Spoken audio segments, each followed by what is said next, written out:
What's happening? So I went through the video and I realized that I didn't actually have any running footage of the new section that I built. It really wasn't good lighting for it, I don't think, and it just didn't come out all that well. So I'm going to run through some of that here, give you some crawling footage there, talk about the truck a little bit, and kind of go from there. So this is kind of a part 2 of part 1 of my expansion to the indoor crawling course, and I'm running my C10 front, deadbolt rear JLU build on Hard Park Goblin chassis. I'm going to do a build breakdown on this thing because I did do a lot of kind of Dremel work and shenanigans on the chassis and on the underpinnings here, if you will, of this truck. So there'll be some stuff to talk about, so I'll do that here soon. I know you guys like those kind of updates on how I build the trucks and that type of thing. And my whole idea with this channel is to show people something that they can learn from, help new people in the hobby. Or I'm a very visual learner, so when somebody does something and they say, here's how I solve this problem, or here's a hack that I did, or here's a way that I mounted something, you know, a good visual for me really goes a long way and helps me a lot. So I think as I'm building these courses, building these trucks or whatever, if I can help somebody along the way, you know, that's kind of what I'm trying to do. And at some point, maybe make a little passive income, because as it turns out, life with children is quite expensive. This is a fun line here. It's a lot easier with some of the longer trucks, like the Gladiator wheelbases and that type of thing.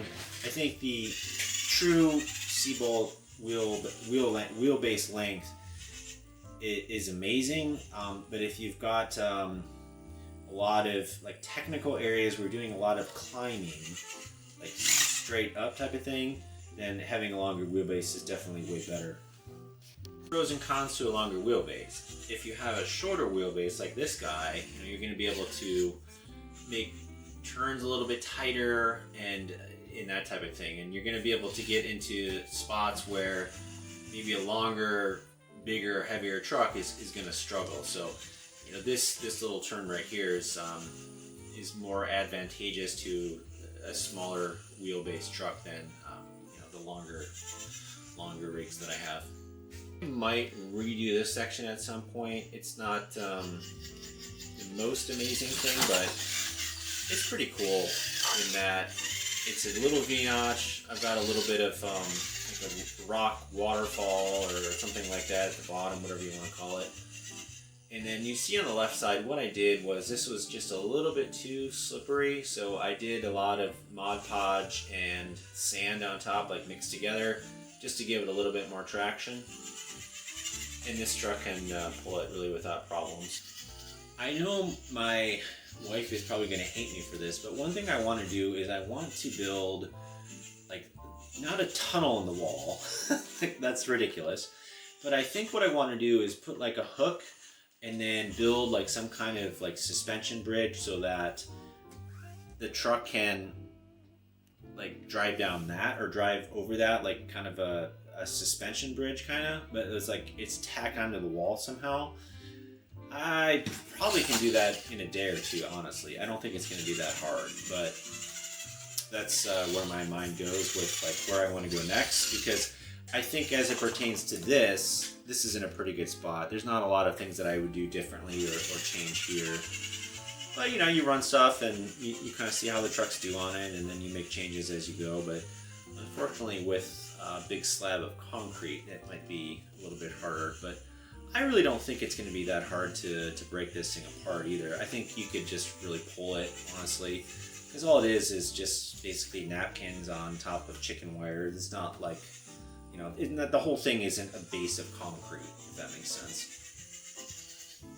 So I also designed this because I wanted a middle section here as I'm driving through, for two reasons. One, I think it's nice to kind of break up the course a little bit, and then two, I really needed an area where I could walk freely to be able to access and open up my garage. So being able to kind of just walk through the middle here was a big deal to me. I suspect I might, add more to it in time. But as it sits right now, I think it's in a pretty good spot. And I haven't even set up any gates or anything like that yet. I've just been having too much fun just kind of free crawling and figuring out new lines. That makes this hobby so cool to me is that you can run, a different motor, or different servo, or different tires, or different wheels, or whatever, and the truck will behave completely different. And then you could run, completely different truck or style of truck, and then everything in terms of your course is 100% different. Like there's different lines that open up, there's different things that you have to avoid, there's different trails that maybe are better or worse or whatever. So as soon as I'm done running the little Jeep here, I'm going to run one of my LGRP builds, and I'm going to show you how that thing tackles this. Now, I should warn you, the LGRP build is they're a little ridiculous just because I'm running like massive tires on it. It's more like one of those like builds that you would have if like it's your first brushless build type of thing, where you put massive tires on it and like it looks ridiculous. But it's just kind of the fun part of the fun. I don't normally run them like that, but we're gonna, show you for demonstration purposes here what ridiculousness looks like. All right, so let me see if I can. Don't like that. Kind of think the play here, and this is gnarly. This looks. I'm just thinking this through, man. I think if I go this way and then get on saved it, but that's not what I wanted to do. I was trying to get on the gas and like hit the front wheel on this boulder and then turn down. It, didn't happen, but whatever. This is very off-camber, very steep. I probably made this a little bit too hard right here, but you know what? Good. I like it. Yeah, see? Tumble-wumble. It's probably a better angle to see the side shot right here. This is really steep here, this section where the Jeep is right now. And there's a lot of little sections where you kind of catch a diff or something like that, so it's pretty challenging.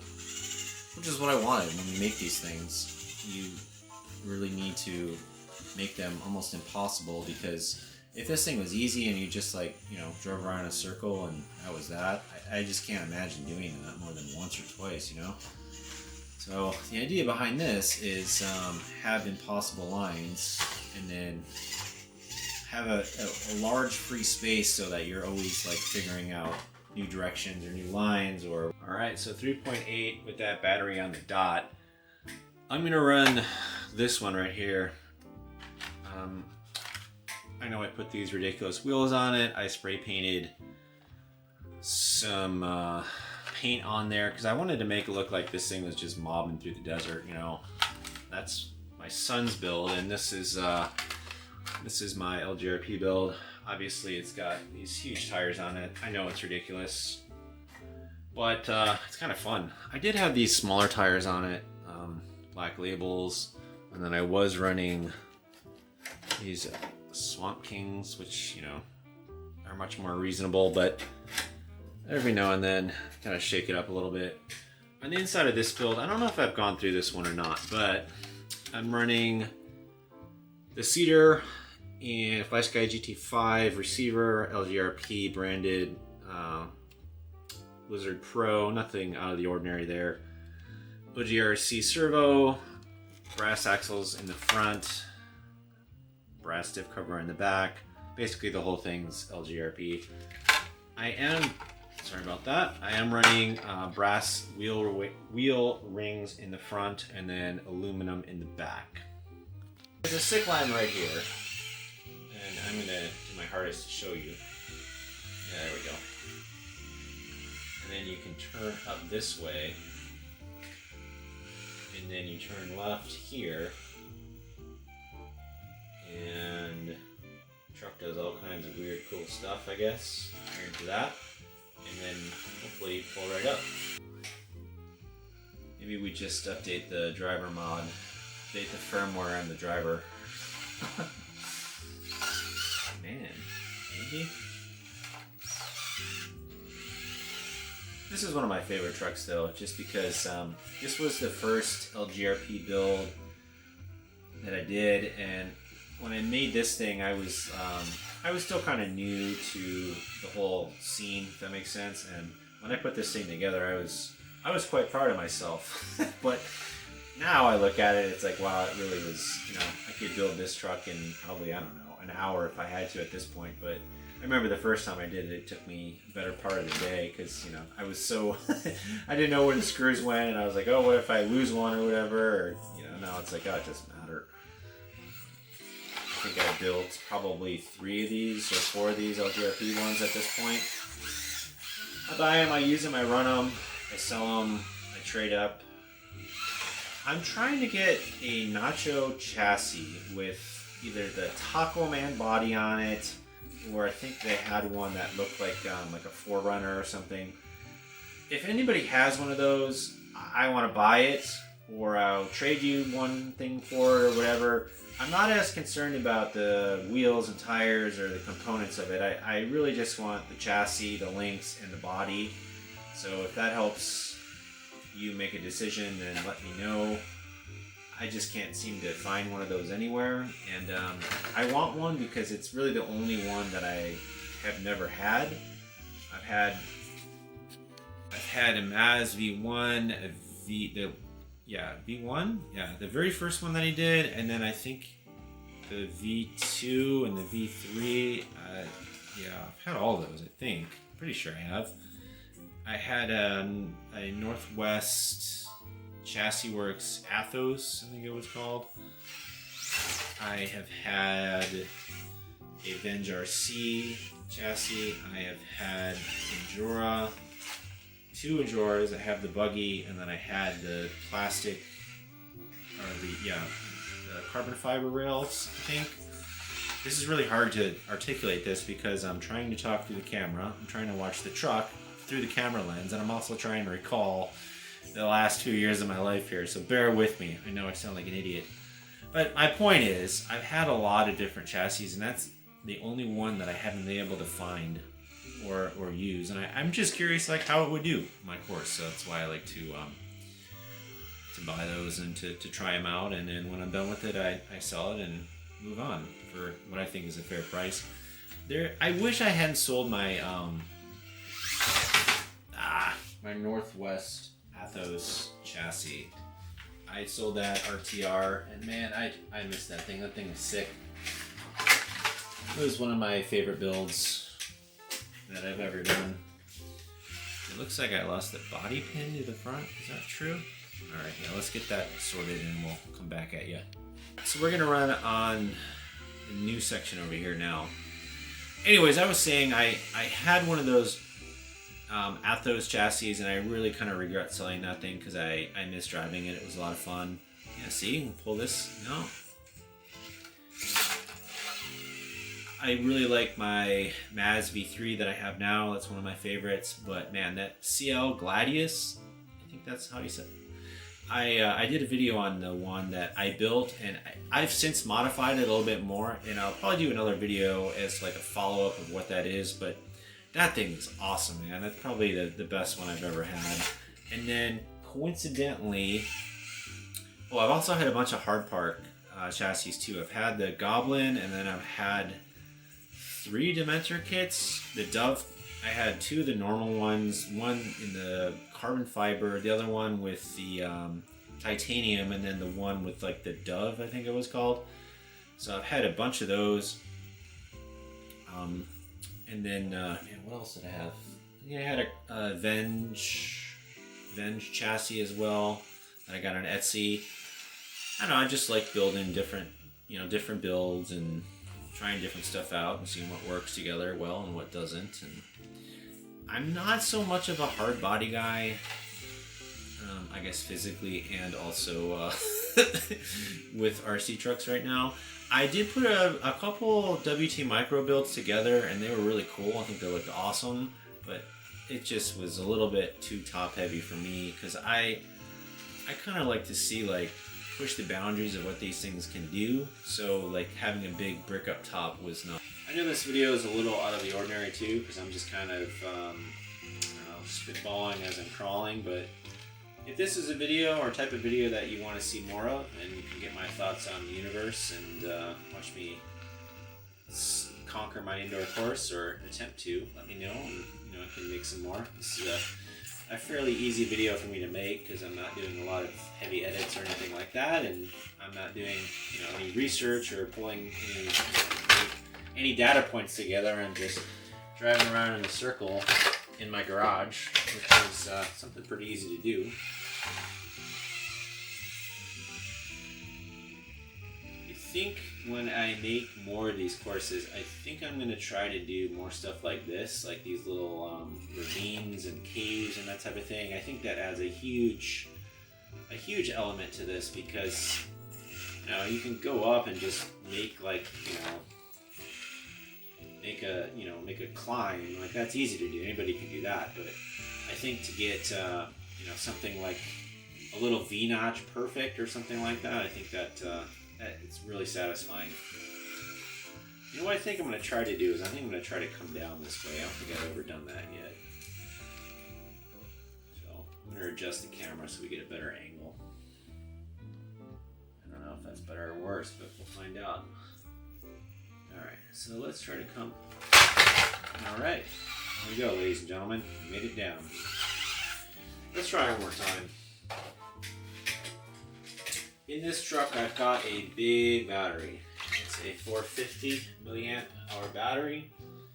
So this thing will run in this build for probably close to 25-30 minutes. 2S. I have a 3S battery, but I just don't prefer it. On this type of application, you just don't need it. But if you have a lower kV motor, then I think you could possibly get a little bit more juice out of a 3S battery than running 2S. Okay, that's pretty good. That was a little good line right there. Try to come back the other way and do it again. What's cool about doing the concrete sheets, if you will, is that you do get a lot of the little like bits of rock and stuff that fall off, so it kind of looks like you're really out there driving, which is kind of cool. Versus if you did plaster, then everything would you don't really get a lot of things flying around or rocks falling or any of that stuff.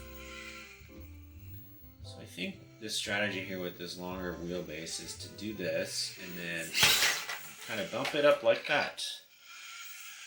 I don't know if that's cheating or not, but we got up and around. I'll see if I can slow crawl it.